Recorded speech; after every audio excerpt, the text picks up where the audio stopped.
दोस्तों, आपने सुना होगा कि mutual funds are subjected to market risk. पर शायद जब आप ये समझने बैठे होंगे कि म्यूचुअल फंड्स है क्या, तो कहीं ना कहीं आप जरूर कंफ्यूज हुए होंगे।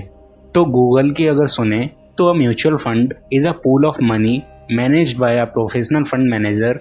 It is a trust that collects money from a number of investors who share a common investment objectives and invest the same in equities, bonds, money market instruments and other securities।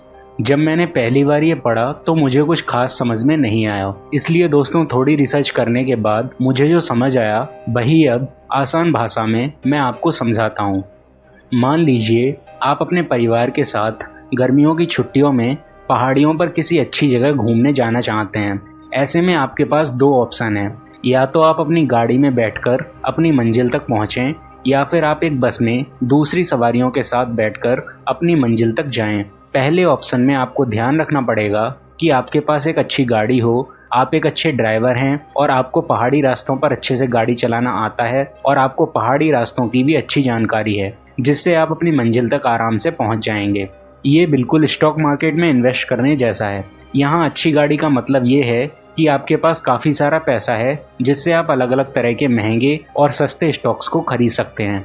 आपका अच्छा driver होना ये बताता है कि या तो आपके पास स्टॉक मार्केट के बारे में खुद बहुत अच्छी जानकारी है, या फिर आपके पास कोई एक्सपर्ट है जो आपको एक फीस के बदले सलाह देगा और आपको पूरे रास्ते गाइड करेगा, जिससे कि आप स्टॉक मार्केट में पैसा कमाने के अपने टारगेट को अचीव कर पाएंगे। जबकि दूसरा ऑप्शन बिल्कुल म्यूचुअल फंड जैसा है। यहाँ आप बस में और लोगों के साथ सफ़र कर रहे हैं और डेस्टिनेशन तक पहुँचने की रिस्पॉन्सिबिलिटी भी आपके ऊपर नहीं है। फॉर सम रीज़न अगर आप एक समय पर ज़्यादा पैसा इन्वेस्ट नहीं कर सकते हैं, यानी कि आप बड़ी बड़ी कंपनीज के महंगे स्टॉक्स नहीं खरीद सकते हैं, तो आप एक म्यूचुअल फंड में कुछ पैसे इन्वेस्ट कर सकते हैं। उसी म्यूचुअल फंड में और भी लोग पैसा इन्वेस्ट करते हैं।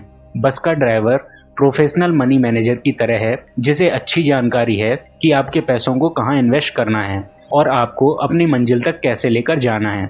अब दोस्तों, इस सफ़र को पूरा करने के लिए बस की कंपनी अपने लिए भी एक प्रॉफिट मार्जिन निकालेगी, जिसमें से वो बस के ड्राइवर को भी उसकी सैलरी देगी। ठीक इसी तरह एएमसी यानी एसेट मैनेजमेंट कंपनी भी आपके इन्वेस्टमेंट का कुछ हिस्सा अपने लिए रख लेती है, जिसमें से ही वो फंड मैनेजर को भी सैलरी देती है। ये मार्जिन ज़्यादातर 1 या 3% के बीच होता है और इसे एक्सपेंस रेशियो कहा जाता है। यानी म्यूचुअल फंड्स ऐसे फंड्स को कहा जाता है जहां एक एएमसी यानी एसेट मैनेजमेंट कंपनी बहुत सारे लोगों से उनका पैसा इकट्ठा करती है और उसे कई तरह की सिक्योरिटीज़ जैसे कि बॉन्ड्स, स्टॉक्स एक्सेट्रा में इन्वेस्ट करती है। एएमसी इस पैसे को इन्वेस्ट करने के लिए एक प्रोफेशनल मनी मैनेजर या फंड एक्सपर्ट की हेल्प लेती है। इन फंड एक्सपर्ट्स के अराउंड एक टीम बनाई जाती है। इस टीम की रिस्पॉन्सिबिलिटी होती है कि वो डीपली रिसर्च करे और ऐसे फंड्स में इन्वेस्ट करे जिससे इन्वेस्टर्स को ज़्यादा से ज़्यादा रिटर्न मिल पाए, और वो भी कम से कम रिस्क के साथ। दोस्तों, म्यूचुअल फंड्स में या स्टॉक मार्केट में इन्वेस्टमेंट करने के लिए आपको एक डीमेट अकाउंट की ज़रूरत पड़ती है। अगर आप अपना डीमेट अकाउंट ओपन कराना चाहते हैं तो लिंक मैंने डिस्क्रिप्शन बॉक्स में दे दिया है। आप भी अपना अकाउंट एंजल वन में फ्री में खोल सकते हैं। तो चलिए दोस्तों, अब हम जानेंगे कि म्यूचुअल फंड्स कितने टाइप के होते हैं। सेबी ने भारत में म्यूचुअल फंड्स को 5 टाइप्स में डिवाइड किया है। इनमें सबसे पहले आता है इक्विटी म्यूचुअल फंड, जो कि मोटे तौर पर लोगों के पैसों को इक्विटी मतलब कि स्टॉक्स में इन्वेस्ट करता है। इसमें बाकी फंड्स के मुकाबले रिस्क थोड़ा ज़्यादा होता है। दूसरे नंबर पर आता है डेट म्यूचुअल फंड्स, जिसमें कि लोगों के पैसों को डेट्स में इन्वेस्ट किया जाता है। इस म्यूचुअल फंड में रिस्क बहुत कम होता है, क्योंकि इसमें स्टॉक मार्केट के उतार चढ़ाव का फंड पर कोई असर नहीं होता है। तीसरे नंबर पर आता है हाइब्रिड म्यूचुअल फंड। जैसा कि इसके नाम से ही पता चलता है कि ये इक्विटी यानी स्टॉक्स और डेट दोनों में ही लोगों का पैसा इन्वेस्ट करता है। चौथा है सॉल्यूशन ओरिएंटेड म्यूचुअल फंड। इसका हमें नाम से ही पता चलता है कि ये हमारी किसी प्रॉब्लम को हल करने के लिए बना है, जैसे कि चाइल्ड एजुकेशन म्यूचुअल फंड, जिसमें लोग अपने बच्चों के बड़ा होने पर उनकी पढ़ाई के लिए पैसे इन्वेस्ट करते हैं। आखिर में आता है अदर म्यूचुअल फंड्स, जिसमें कि लोगों के पैसों को सीधा इंडेक्सेस यानी कि निफ्टी 50 या सेंसेक्स या फंड ऑफ फंड्स में इन्वेस्ट कर दिया जाता है।